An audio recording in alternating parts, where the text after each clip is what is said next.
Konon katanya ada orang yang bernama Faqih Muqaddam, gelarnya ngaku-ngaku bisa mi'raj. Ini dikonfirmasi ke saya, diklarifikasikan, saya lalu teliti. Ternyata jawabnya Pak benar.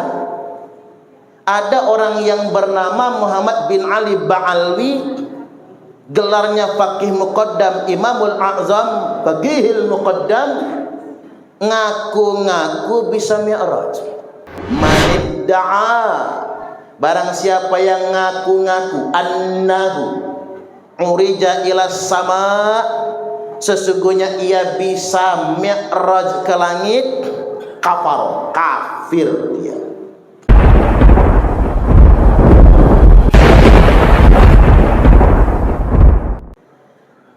Orang yang menolak Isra wal Mi'rajnya Nabi itu bisa menyebabkan dia jatuh kepada kekafiran.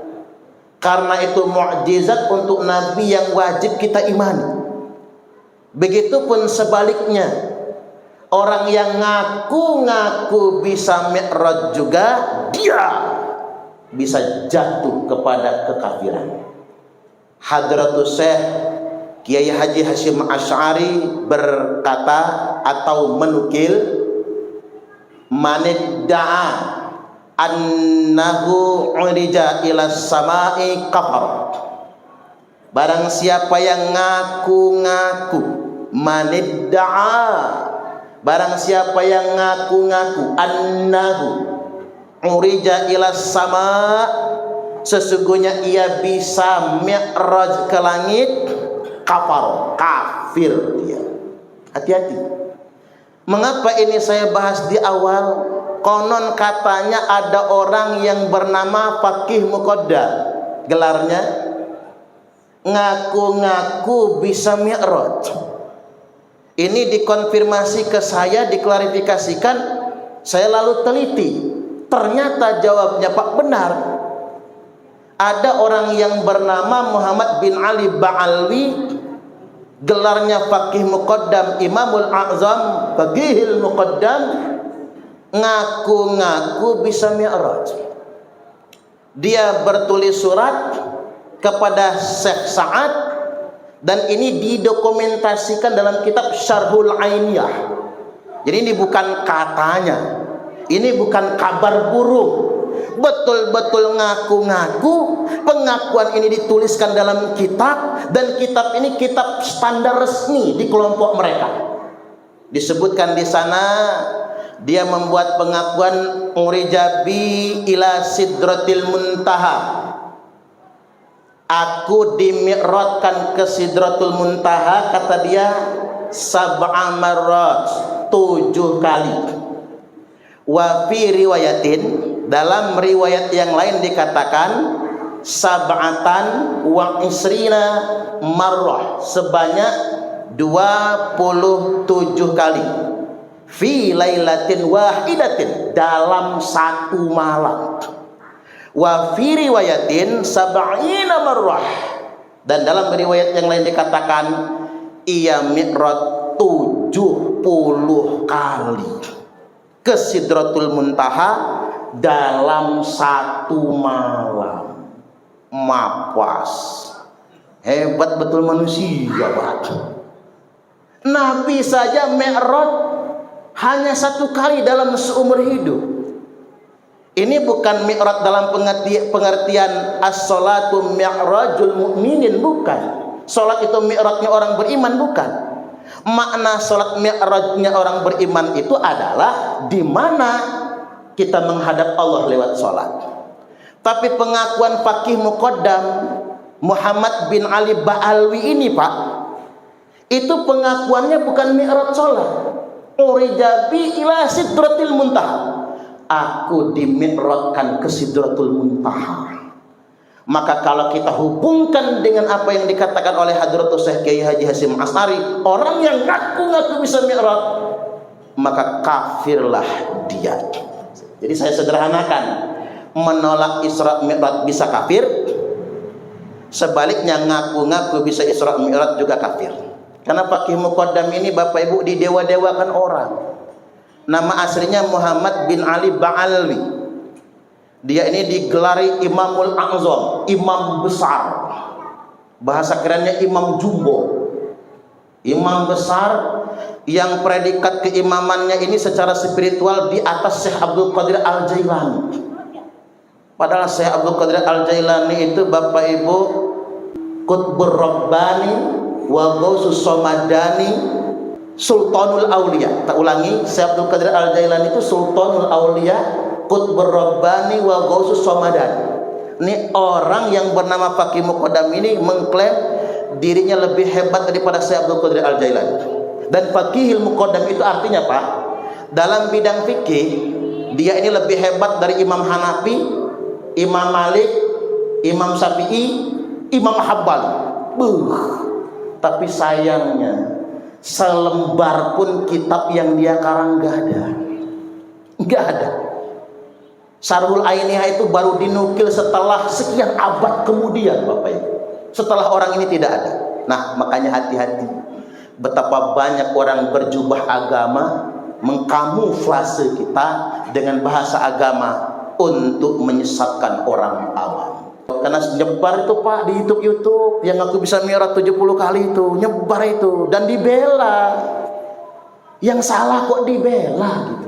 Saya juga bingung sama orang Islam ini. Sampai di Indonesia itu ada 3.000 makam palsu. Di Indonesia ini itu kok dibela? Saya bingung itu. Bahkan makam palsu itu sudah di Lampung sudah ada Pak. Malik Abdullah di Lampung Tengah, di Spontan itu Pak, itu asli leluhurnya orang Lampung, sekarang jadi Habib itu Pak. Marga Al-Muhdor yang menetapkannya sebagai Habib, mestinya anak keturunannya nolak itu. Kita ini begini Bapak Ibu, akhirnya karena memanfaatkan animo masyarakat Indonesia yang suka ziarah makam keramat, maka kemudian orang membuat makam keramat. Entah apa kepentingannya. Minimal kepentingan ekonomi, komersil lah, minimal komersil itu. Kan ada kotak infaknya situ. Ada tukang doanya. Makin panjang doanya, makin tebal angpaunya kan begitu. Ini bisnis doa, bisnis makam keramat kan begitu. Kita harus berhati-hati dengan ini semua. Atau mungkin ada kepentingan politik. Seperti di Israel, di Palestina. Israel membuat 3.000 makam palsu di tanah Palestina. Tujuannya apa? Hari ini terjawab. Mereka akhirnya mengklaim tanah Palestina. Ya jangan-jangan orang-orang yang bikin makam palsu di Indonesia ini sampai ribuan begitu, jangan-jangan tujuannya ingin mengklaim tanah Nusantara warisan dari mereka. Sudah muncul bunyi-bunyi kita dengar dari kuping kita Pak, bahwasanya mereka yang mengislamkan tanah Nusantara ini enak aja kan begitu, enak aja, seakan-akan mereka punya hak terhadap tanah Nusantara ini. Baik, selanjutnya tsumma urija bina ila sama'il tsaniyah. Nabi naik lagi ke langit yang kedua, ketemu dengan Nabi Isa, Nabi Yahya alaihi wasallam. Dua nabi ini Pak sama-sama nggak punya kuburan. Karena dua nabi ini sama-sama diangkat ke langit semua itu. Isa dan Yahya alaihi wasallam ini. Cuman bedanya Nabi Yahya netep di langit kedua, Nabi Isa balik turun lagi. Nanti di akhir zaman Nabi Isa akan turun lagi ke bumi. Inilah jawabannya Pak. Mengapa Israel tidak akan pernah kalah? Makanya saya pribadi Pak menyalahkan Hamas. Gara-gara Hamas nyerang duluan pakai para layang, Israel yang mati cuman berapa? Hamas ratusan ribu yang mati. Nah, bukan Hamas, rakyat Palestina ya Pak. Karena ngapa? Israel nggak akan pernah kalah. Ini Al-Quran Bapak Ibu. Semua negara Arab kumpul jadi satu, serang Israel, nggak akan kalah Israel. Sudah pernah terjadi. Mesir kalah, Turki kalah, Arab kalah, Yordan kalah, Iran kalah, Irak kalah, semua Pak. Cuman lawan satu negara kalah. Jadi bukan nggak mau Bapak Ibu, semua negara Timur Tengah 21 negara Arab itu kalau lawan Israel kalah semua. Israelnya seuprit Bapak Ibu. Tapi yang punya Amerika itu Israel Pak. Yang punya Eropa itu Israel. Dan Quran sudah mengatakan wala ta'lunna uluwan kabira. mereka akan benar-benar sombong lemah, belagak petantang petenteng, dan mereka tak terkalahkan.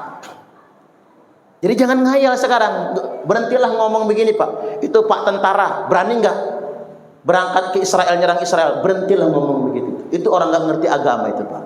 Karena Israel nggak akan mungkin kalah, kita yang kalah. Nah, kapan Israel itu kalah? Israel hanya akan kalah ketika Nabi Isa sudah turun ke bumi. Jadi kalau bisa sumbang saran, dengar nggak orang Palestina itu ya Pak? Kalau bisa sumbang saran Bapak Ibu, hari ini kita harus betul-betul kuatkan kesabaran dalam melawan Israel. Karena kita belum akan menang. Nanti tunggu saatnya kalau ingin menang. Nah, sebelum Nabi Isa turun kalimatnya Pak, bukan lahir, turun di Menara Putih Damaskus, Suriah. Makanya Suriah adalah negeri yang paling diuji oleh Allah. Karena Nabi Isa turun di sana nantinya. Sebelum Nabi Isa turun, sebelumnya akan muncul dulu Imam Mahdi. Imam Mahdi itu dilahirkan dan nunggu besar Imam Mahdi itu. Siapa Imam Mahdi itu? Keturunan Nabi. Ciri Imam Mahdi akan muncul apa? Akan banyak yang ngaku-ngaku anak cucu Nabi. Makanya Indonesia Pak, pasar yang paling laris buat orang yang ngaku-ngaku anak cucu Nabi. Di Arab nggak laku ngaku-ngaku anak cucu Nabi. Jangankan di Arab, di Yaman saja Pak, Syekh Sarafuddin mengatakan mereka pendusta. Mereka yang ngaku-ngaku anak cucu Nabi itu pendusta semua. Mereka bukan anak cucu Nabi. Di Mesir nggak laku ngaku anak cucu Nabi. Yang resmi anak keturunan Nabi itu Yordania, Maroko. Sudah tes DNA lagi J1. Nah, sedangkan di Indonesia ini ribuan orang ngaku-ngaku anak cucu Nabi, tapi DNA-nya G. Jauh ke beduk. Kesono sama kesono, jauh ke beduk. Makanya saya kesal begini-begini Pak. Mengapa? Ya saya orang Islam, saya umat Nabi. Sebagai umat Nabi saya enggak terima kalau ada yang ngaku-ngaku anak cucu Nabi kan. Apalagi untuk memanipulasi umat, apalagi untuk mengeksploitasi umat. Enggak boleh itu. Oh, di kabupaten pesantren-pesantren didawir semua, dipalakin semua Pak. Enggak boleh. Jadi maraknya fenomena orang yang ngaku-ngaku anak cucu Nabi dalam darah aneh mengalir darah Rasulullah itu ciri Imam Mahdi akan segera muncul. Itu cirinya. Imam Mahdi itu di Madinah Pak Bu, bukan di Indonesia. Jadi kalau Imam Mahdinya itu namanya Suparman, nggak masuk hitungan itu. Apalagi hidungnya begini, proporsional ini Pak, nggak ada mancung-mancungnya, nggak masuk hitungan. Kalau di Indonesia ini walaupun mancung juga, ya Yahudi juga mancung hidungnya kan begitu. Ini balik lagi Bapak Ibu, di Madinah nanti tanah Arab akan goncang. Maka dia keluar dari Madinah, lalu dia akan dibaiat di Baitullah dan menjatuhkan Raja Arab. Jadi yang pertama kali dijatuhkan oleh Imam Mahdi itu Raja Arab. Sampai segitunya, dan akan dibaiat oleh masyarakat dunia internasional. Nabi bersabda, Al-Mahdiyu minna. Al-Mahdi itu keturunan kami, kata Rasulullah. Ahlul bait, dia merupakan ahlul bait Nabi. Al-Mahdiyu min itrati. Imam Mahdi itu keturunanku, terahku, kata Nabi. Itrahku. Min waladi Fatimah, keturunannya Fatimah. Jadi bukan dari anak Nabi yang lain. Keturunan Fatimah, kalau enggak keturunan Hasan, ya keturunan Imam Husain. Kemudian yang berikutnya, ismuhu ismi wa ismu abihi isma abi. Namanya adalah namaku, kata Nabi, dan nama bapaknya adalah nama bapakku.